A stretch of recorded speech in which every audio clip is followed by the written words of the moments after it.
You are stuck somewhere in your life right now, in a job, a relationship, a body that keeps sending signals to stop.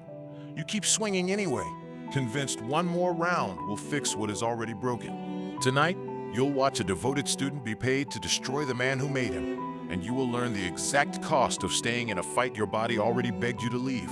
A lesson that could save your life. Because somewhere, someone, a doctor, a boss, a partner, is already trying to tell you it's over. And if you keep refusing to hear it, you risk becoming the tragedy instead of the legend, exactly as history's greatest fighter once did. This is the story of the night. The greatest man who ever lived refused to admit he was stuck and paid for it with the one thing money could never buy back: his own mind. October the 2nd, 1980, Las Vegas. Inside a dressing room built for celebration, a 38-year-old Muhammad Ali sits half undressed, hands still being wrapped, insisting to anyone who will listen that he still has it. Rewind 20 years, and this same man stood in a Louisville gym, mouth moving faster than his fists, promising the world he would shock it, laughing at reporters who called him crazy, already selling a legend no one had watched him win yet. Long before social media, Ali had already mastered what modern creators now chase with cameras and clout, a mechanism worth naming, myth before match, selling belief in your greatness before the world has any proof. Today, you do the same thing every time you post before you've built anything. A highlight reel before the highlight exists. And it works until the myth outgrows the man and the crowd starts demanding a fight you can no longer win. He rhymed his punches before he threw them, floating, stinging, promising rounds like a poet promises endings, turning boxing into theater and himself into a prophecy that kept coming true. Fight after fight after fight. In 1967, he refused the draft, stood before cameras in a plain suit, and told the world he would not fight in a war he did not believe in, even if it cost him his title, his money, and 3 prime years of his career. Call this the mechanism worth naming here: conviction over career, where a man chooses what he believes over what he is paid. And it made him a saint to some and a traitor to others, but it never once made him invisible. You face a smaller version of this every day you stay quiet in a meeting to keep your paycheck, or post a safe opinion to keep your numbers, trading your own conviction for a career that will not remember your name. By the mid-70s, he was the most recognized face on earth, filling stadiums in Zaire and Manila, turning brutal wars in the ring into global spectacles. The whole planet stopped everything just to watch him move. But greatness has a shelf life. Behind the showman, punches were landing that never used to land, and a body built on speed was quietly slowing down in ways only the people closest to him could see. Doctors would later call it a mechanism worth naming here: the body's whisper. Small warnings your body sends long before it screams.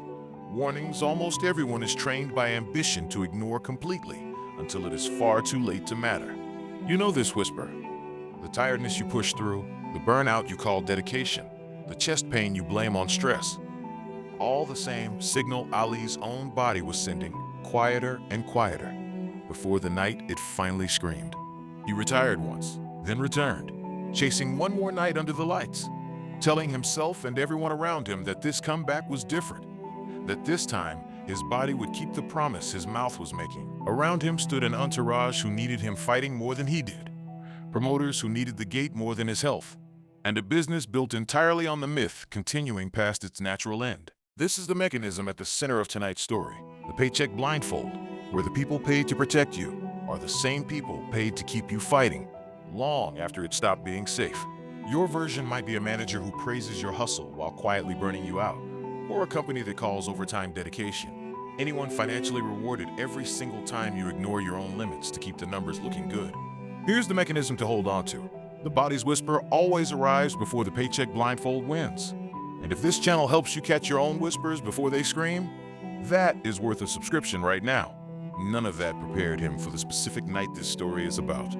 A night that had nothing to do with an opponent's power, and everything to do with a decision made months earlier, in a hospital far from any ring. Months before Vegas, at the Mayo Clinic, Ali had failed neurological tests. Doctors quietly noting slurred speech and slowed reflexes, red flags serious enough to end any ordinary man's career on the spot.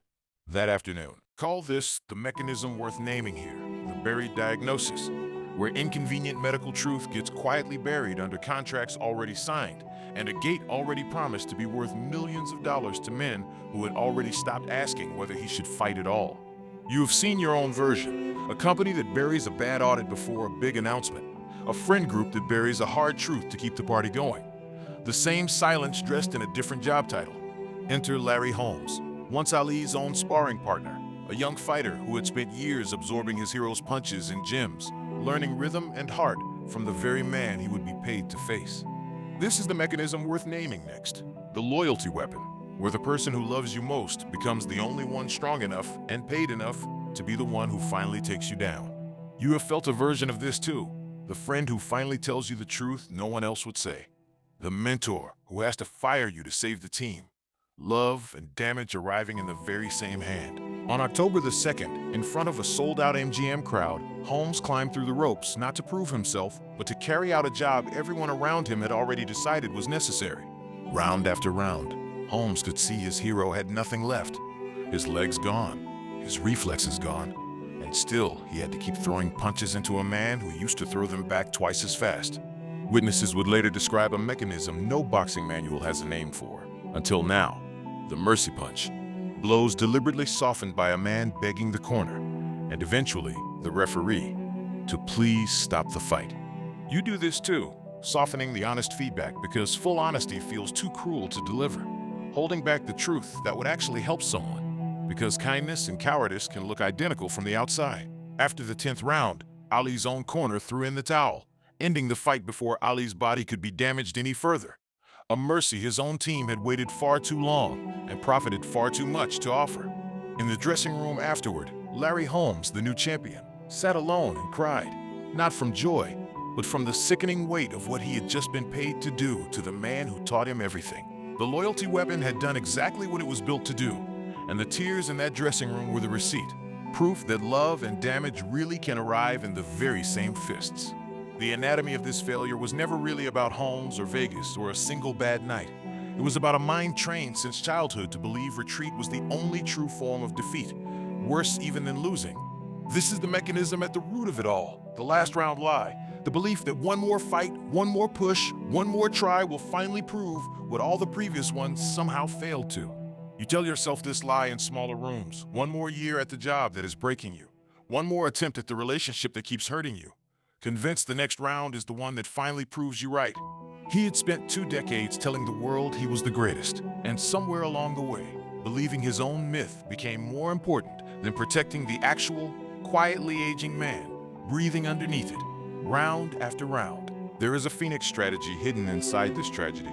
Not steps Ali took in time to save that fight, but lessons he later lived by, and 3 steps you can take before your own last round arrives. Step 1 is what Ali himself came to call listening to the whisper, treating small warnings, fatigue, slurred words, a friend's concerned look as data worth acting on instead of doubts worth silencing every single time they appear.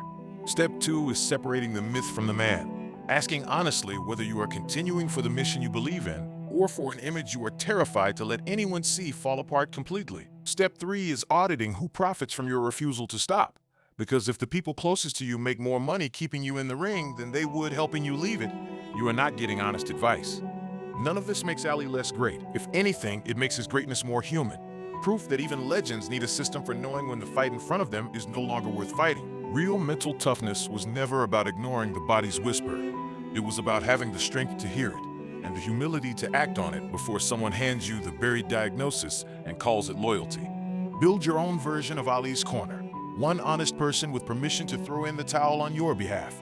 Someone whose paycheck does not depend on you staying in any fight one round too long. Step out of 1980 for a moment and into your own life right now.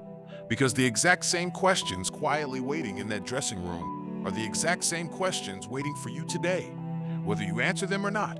What is your body whispering to you right now that you have been too proud, too busy, or too afraid to actually listen to? And how long have you been pretending you cannot hear it? Who in your life loves you enough to tell you the truth you do not want to hear? And are you punishing them for their honesty instead of thanking them for the courage it took to say it at all? Whose paycheck, reputation, or comfort depends on you never admitting the fight in front of you is already lost? And why have you been trusting their advice more than your own exhausted, honest body has been telling you all along? So here's the tool Ali's story leaves you with. The moment the people around you profit more from your fight than from your health, That is the moment to leave the ring. Exactly, the Mercy Holmes was never given permission to offer sooner. Failure, it turns out, is rarely the price of ambition alone. It is the price of ambition without one person brave enough to call time before the body itself is forced to call it for you. Before this closes, here is your own check. If you had stood in Ali's corner that October night, watching a legend refuse to see what everyone else already could, would you have thrown the towel sooner? Or let pride keep fighting? Look at your screen now, below the description. Pause the video and lock in your honest answer before the final lesson lands. Because what you choose says more about your own life than it ever will about his. They paid him to destroy Ali, but it was silence, not Holmes, that threw the final punch. So subscribe now, listen to your own whisper, and never let anyone convince you that staying stuck is the same thing as staying strong.